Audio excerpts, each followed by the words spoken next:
Buongiorno, buon dia tutti, guten Morgen, dober dan.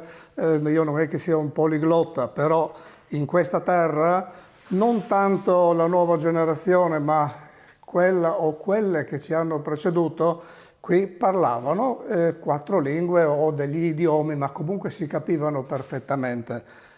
Questa terra, Cormons, voi sapete che l'Ente Friuli del Mondo si è ritrovato qui nel 2016, io ho avuto l'onore di portare il mio pensiero insieme a Bruno Pizzul, che non ha bisogno sicuramente di presentazioni da parte mia, e da allora c'è stato un interesse crescente prima di arrivare al calice di Tokai friulano, ovvero friulano come oggi l'Unione Europea ci costringe a chiamarlo.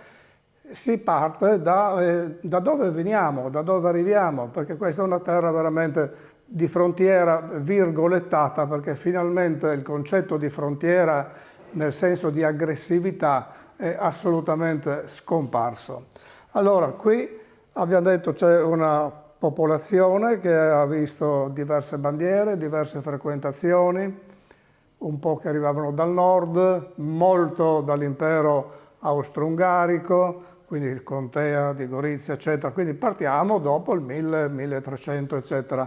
Se vogliamo andare molto a ritroso, collegando sempre le vicende umane e sociali a quelle dell'agricoltura e della vitivinicoltura, argomento che mi viene richiesto così di così amplificare, di completare, di rivisitare, partiamo appunto da Aquileia, quindi 181 a.C., quindi arrivano qui i soldati che erano ovviamente contadini e quindi si presuppone che oltre a portare con sé gli animali da cortile e non, portarono anche quello che poteva essere gli alberi da frutto, la vite, eccetera, eccetera. Allora, la cultura della vite possiamo dire che parte dalla nostra riviera friulana, quindi Aquileia in particolare, e da lì la storia, l'arte, la cultura prendono 3 direzioni, una per la via Annia che va verso il Veneto, l'altra la via Gemina che va verso Lubiana, quindi verso i paesi balcanici, eccetera, e poi un'altra più importante che va verso il nord, quindi va verso la Carinzia, eccetera, eccetera. Allora, per dire come in quei tempi ovviamente non si poteva parlare di varietà, si andava così un po' a spanna. C'è qualcuno, Plinio il Vecchio in Storia Naturalis, quando parla del Puccinum, dice che l'imperatrice Giulia Augusta visse fino a 82 anni, che era un grande record per quegli anni, e beveva il Puccinum, e tuttora non si sa se fosse un vino bianco o un vino rosso. Il vino bianco poteva essere il Prosecco figlio della Glera, se era rosso poteva essere il Terrano che deriva dal Re Fosco d'Istria. Siamo nel I secolo d.C., quindi si vive un po' anche di leggende, di storie, direi di rivisitazioni così di antichi testi. Però in questa terra qua, nel Cormonese, nel Collio in particolare in cui ci troviamo, senza nulla togliere alla bontà e alle vocazioni di altre terre, qui la vite ha avuto direi una esplosione dopo il 1000-1300.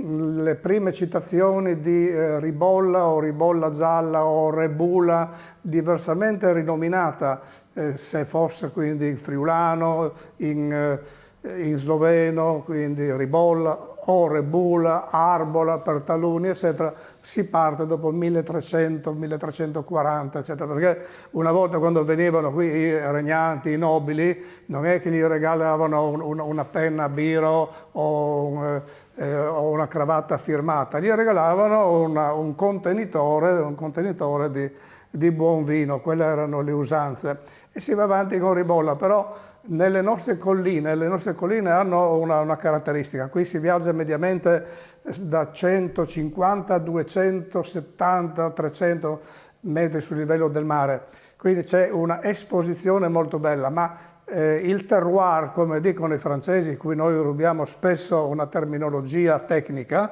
il terroir gode in modo particolare di questo tipo di terreno.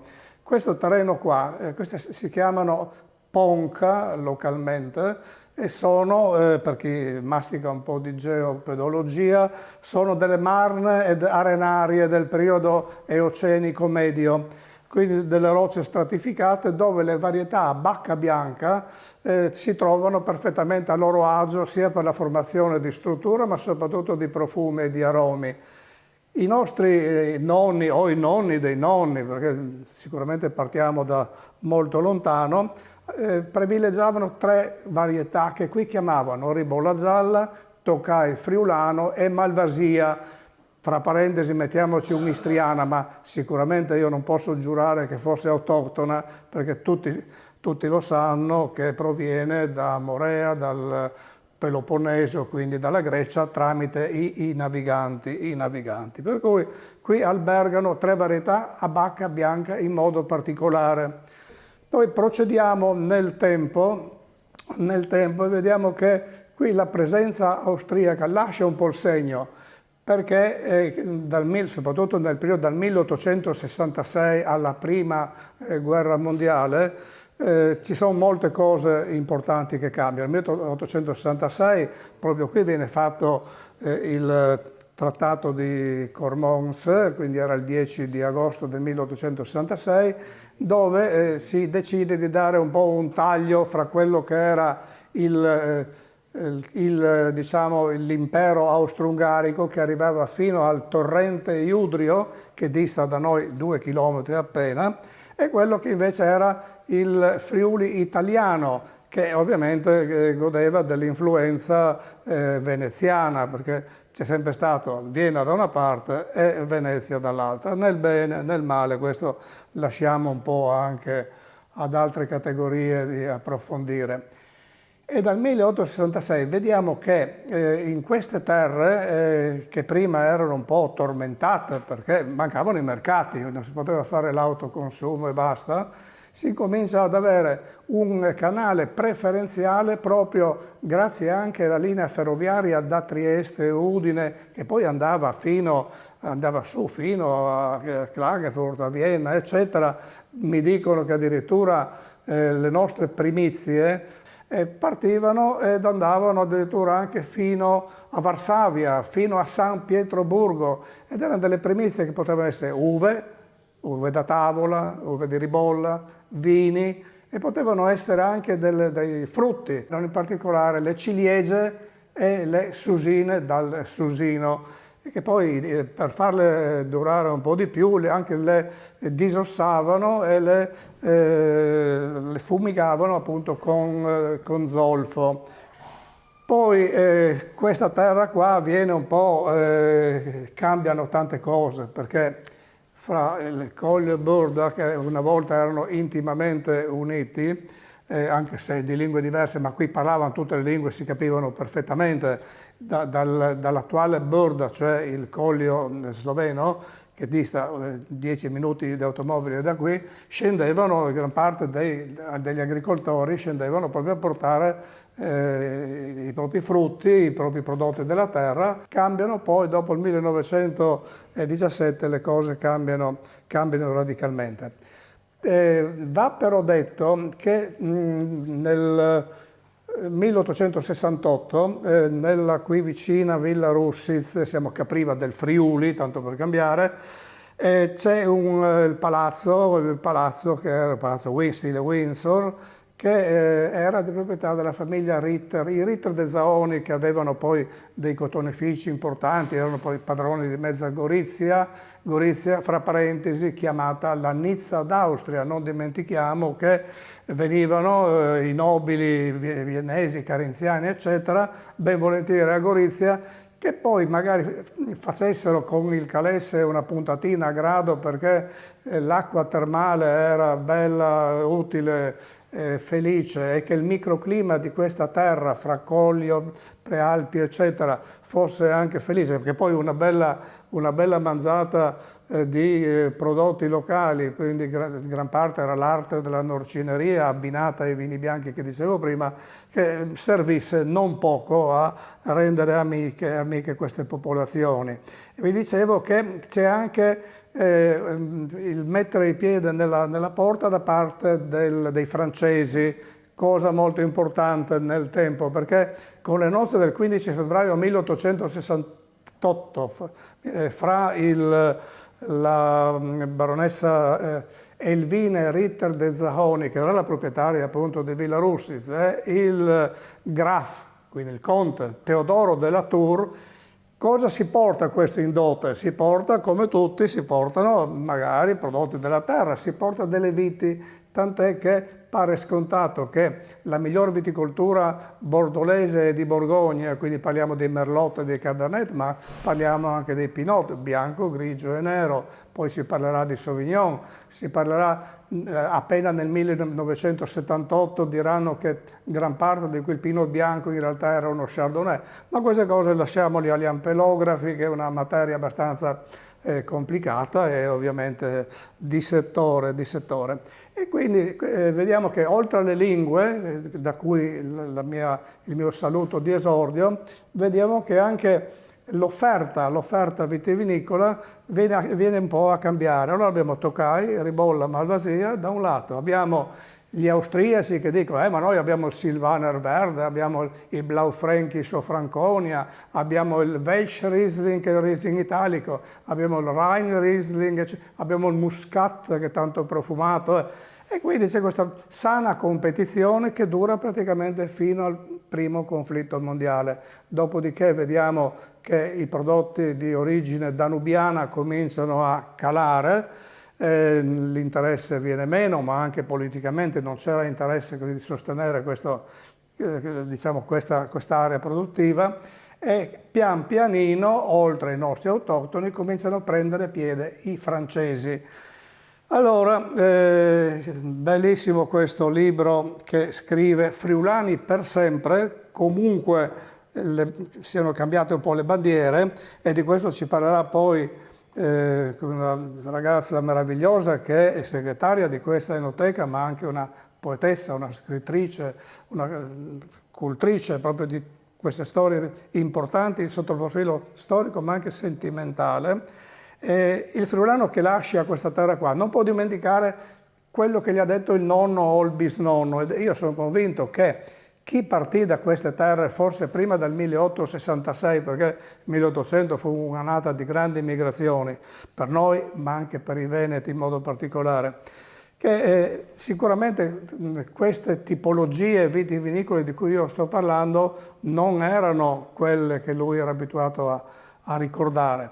Per cui c'erano localmente delle varietà con dei nomi, molti in friulano, molti così un po' localizzati, per cui è difficile raccontare il momento attuale sia al millennial che dimentica completamente quello che sta a monte, sia al nonno che invece dice ma io non mi ricordo di quel vin lì.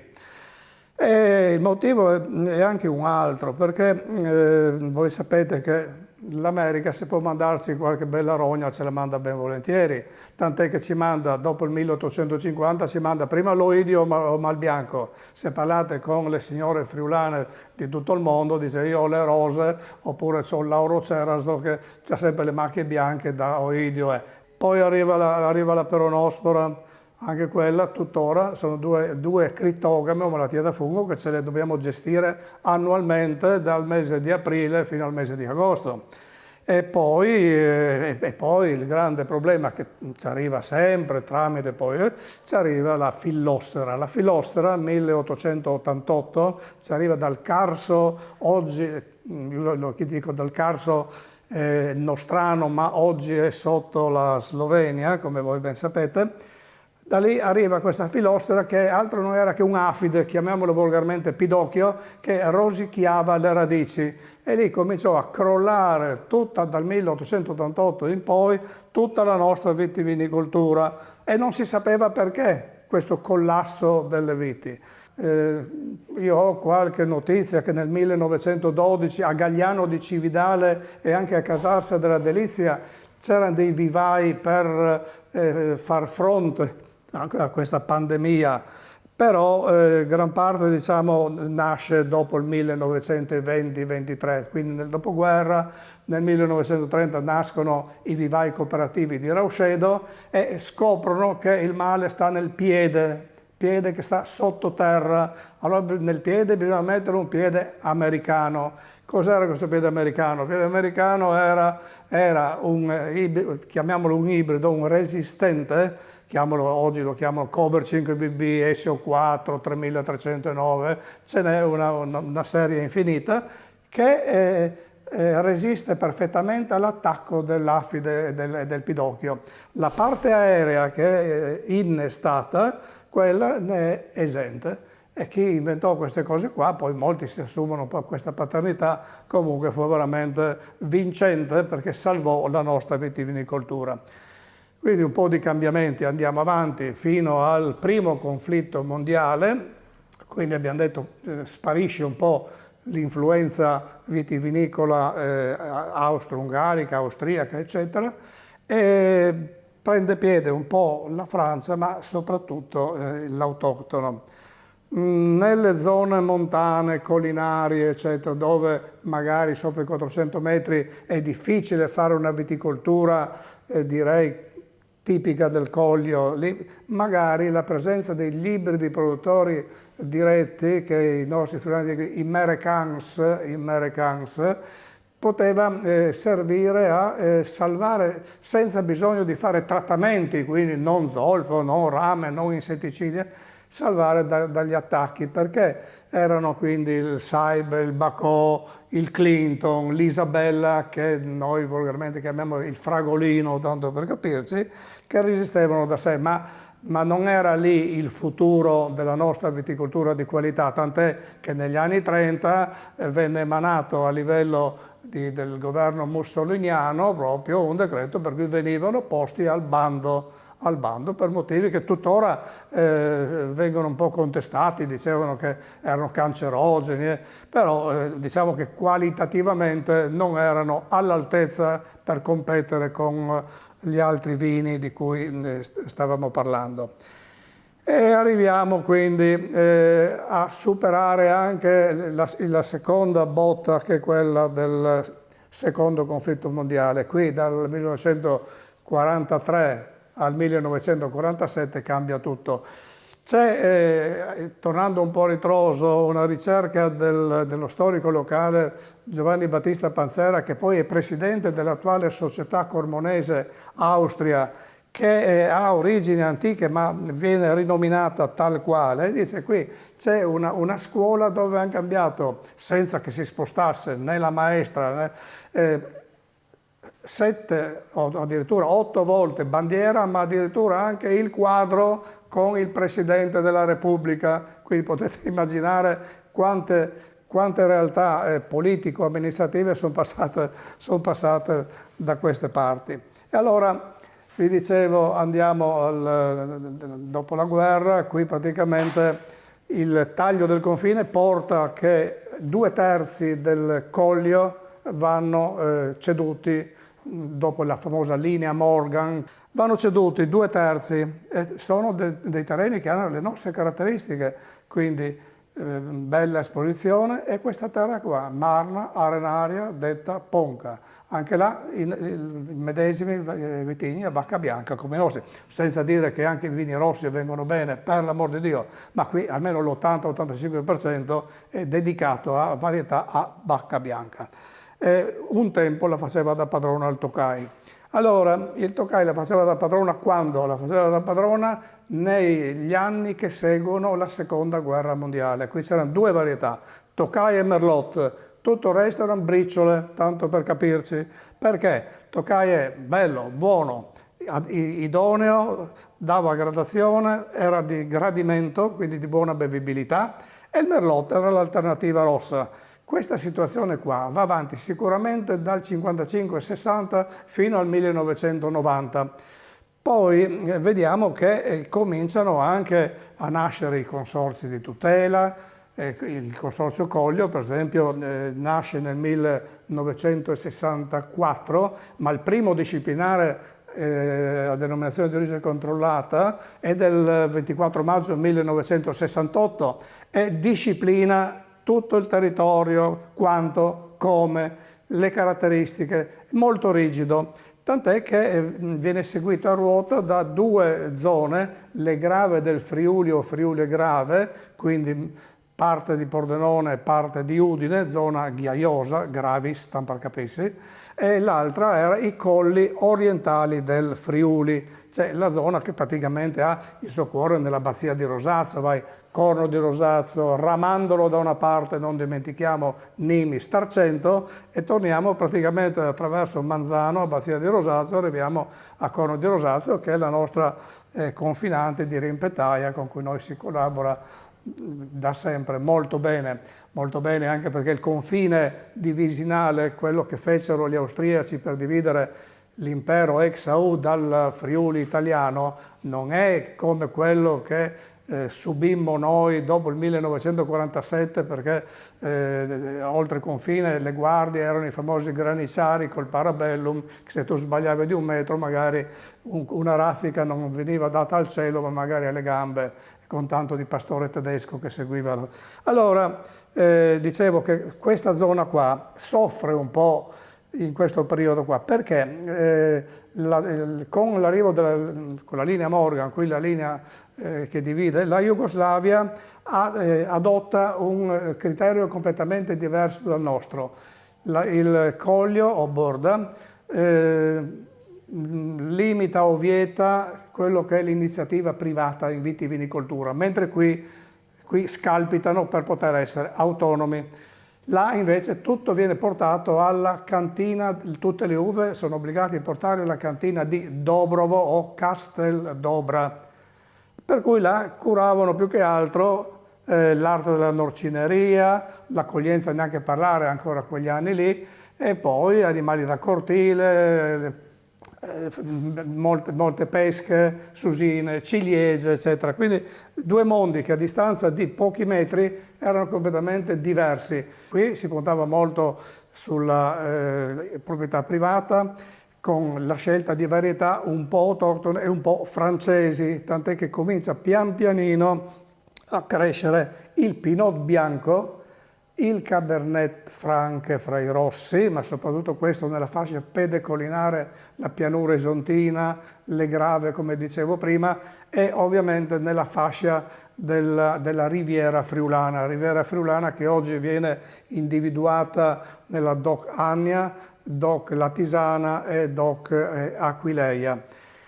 Lì praticamente avevano ristoro con la Malvasia istriana che funzionava molto bene e lo funziona tuttora, e il refosco dal peduncolo rosso. Interessante anche una riflessione su come si muovevano i nostri carsolini.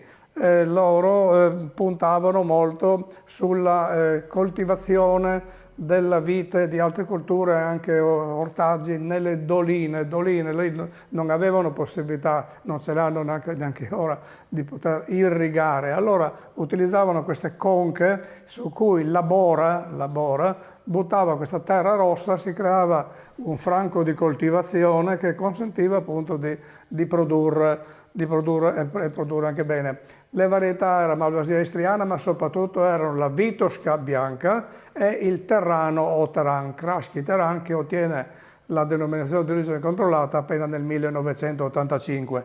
Come vendeva il proprio vino gran parte di queste famiglie contadine? le vendeva nelle osmice. Osmice, osem, deriva da 8 in sloveno, cioè 8 giorni apri tu e vendi tu, dopodiché il tuo vicino 8 giorni apre lui. Adesso chiaramente gli 8 giorni non sono vincolanti, però è una cosa molto interessante perché discende un po' addirittura da Carlo Magno come primo editto, ma poi viene ripreso poi dagli Asburgo nel 1784. Queste osmize tuttora sono presenti, vendono proprio vino, ma anche i prodotti della terra, i prodotti della norcineria, i salami, i prosciutti, quant'altro, eccetera, ed è un punto di riferimento anche socio-economico molto ma molto simpatico. Parliamo di una zona più localizzata nel Carso triestino che non nel Carso goriziano, che ha qualche realtà ovviamente diverse. E allora siamo arrivati praticamente nel dopoguerra, vediamo anni 90. Io ero arrivato al 90, dicevo qui la fanno da padrona il Tokai friulano e il Merlot.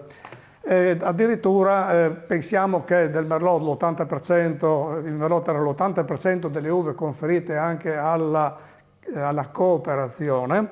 Poi a un certo momento le cose cambiano in peggio per quanto riguarda il Tokai friulano, perché si sveglia qualcuno, si viene a capire che l'Ungheria è un paese del patto di Varsavia che deve entrare nell'Unione Europea, e per cui dicono, ma sa, Ponti d'Oro, un paese del patto di Varsavia che viene nell'Unione Europea, e loro hanno un Tokai che si identifica con la zona di produzione che è Tokai. Non dimentichiamo che fu proprio un parlamentare friulano il quale osservò che anche in Alsazia esisteva un Pinot Grigio che veniva chiamato Tokai d'Alsace. Tokai d'Alsazia era Pinot Grigio.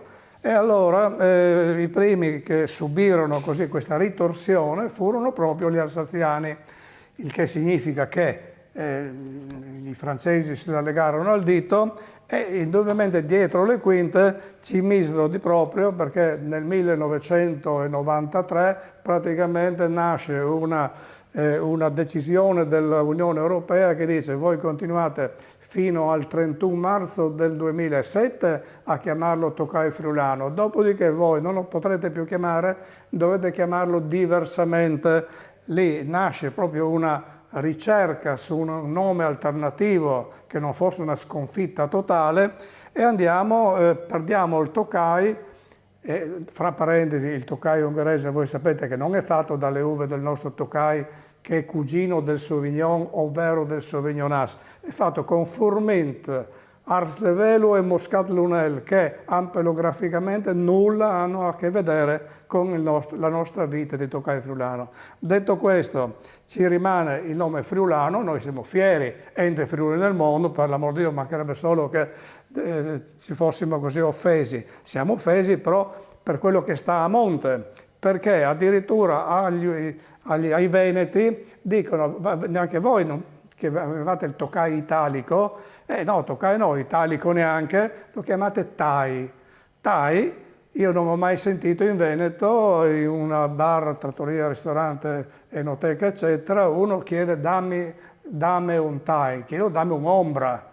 Allora c'è veramente un pasticcio su queste cose che quando si mette dentro la politica ottusa per motivi o finalità che sarebbe così curioso conoscere, veramente fa dei danni. Chiuderemo quindi in bellezza dicendo che nonostante il lavoro fatto, soprattutto io ho lavorato a lungo con l'avvocato della regione Enzo Bevilacqua, creando un dossier che bastava leggerlo per dire no, friulani avete ragione, mantenete il nome Tokai. Per avere una bottiglia di Tokai friulano io devo andare o in Argentina o in California, dove viene regolarmente etichettato come Tokai friulano. Nell'Unione Europea ti mettono in galera e buttano via le chiavi.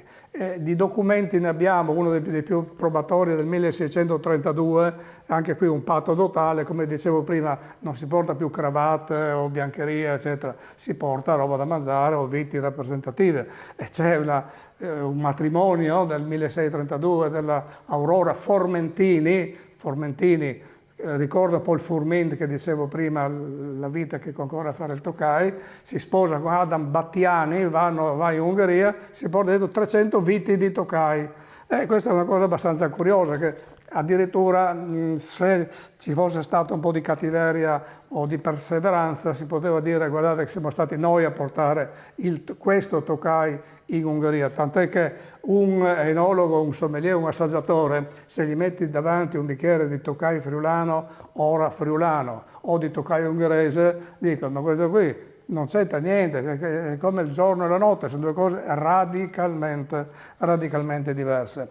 Siamo arrivati al 2008, 2009, 2010. Il mondo cambia, Lehman Brothers, Goldman Sachs, eccetera, quindi crisi mondiale. Allora anche da noi cambia tutto. Noi avevamo un po' di pino bianco, pino grigio che stava crescendo, eccetera.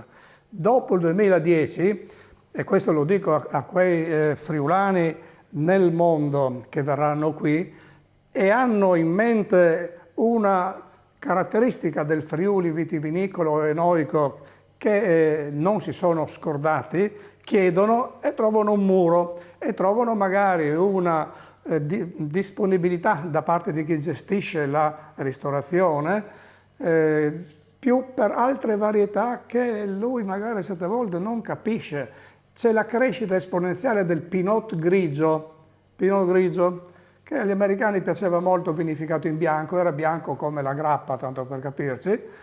Oggi finalmente si cerca di proporlo nella sua caratteristica, dato che è uva colorata, rossa, quindi la tipologia in ramato comincia finalmente a essere un po' più affine alle caratteristiche appunto dell'acino. E questa è la varietà più coltivata. La seconda varietà, dopo il 2010, che prende piede è la Glera o Prosecco.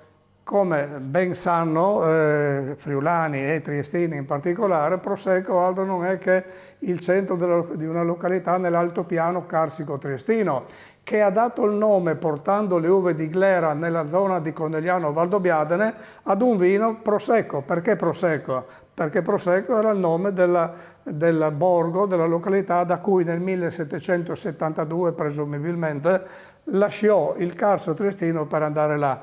Adesso c'è una bella battaglia anche in corso, c'è anche una battaglia in corso in seno al consorzio del Prosecco, perché le colline del Prosecco, che mediamente in zona alta vanno dai 300 ai 400 metri, dicono: non vogliamo confonderci con quel Prosecco che viene fatto in una zona più idonea, magari un po' paludosa, per fare magari buoni asparagi, tanto per fare un esempio. E allora c'è la battaglia, dicono: no, noi non vogliamo essere chiamati Prosecco, vogliamo essere chiamati Valdobbiadene, denominazione di origine controllata.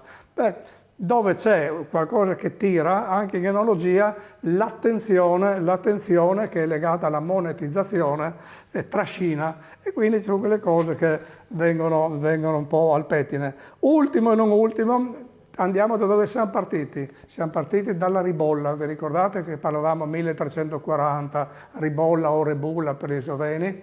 Bene, nei colli orientali è rimasta tale quantitativamente dal 1970 fino a 4-5 anni fa, più o meno eravamo sui 200 ettari coltivati ed era una ribolla ferma, salvo un produttore importante che la faceva con un metodo Charmat o Martinotti, quindi con fermentazione lunga in autoclave. La ribolla gialla ha un nome talmente bello che piace e ha avuto una diffusione esponenziale di 10 volte tanto. Oggi siamo a 1500 ettari. Allora pensate che oggi i 25.000 ettari che abbiamo in Friuli Venezia Giulia, che una volta era tutto Tokai, Merlot e briciole per gli altri, sono fatti di, metti un 7-8.000 ettari di Pinot Grigio, 5-6 mila circa di Prosecco o Glera, il resto, 1500 ettari, sono di ribolla gialla. Tutto il resto briciole, quindi metà del Friuli Venezia Giulia, del Veneto Friuli, è radicalmente cambiato negli ultimi 10 anni.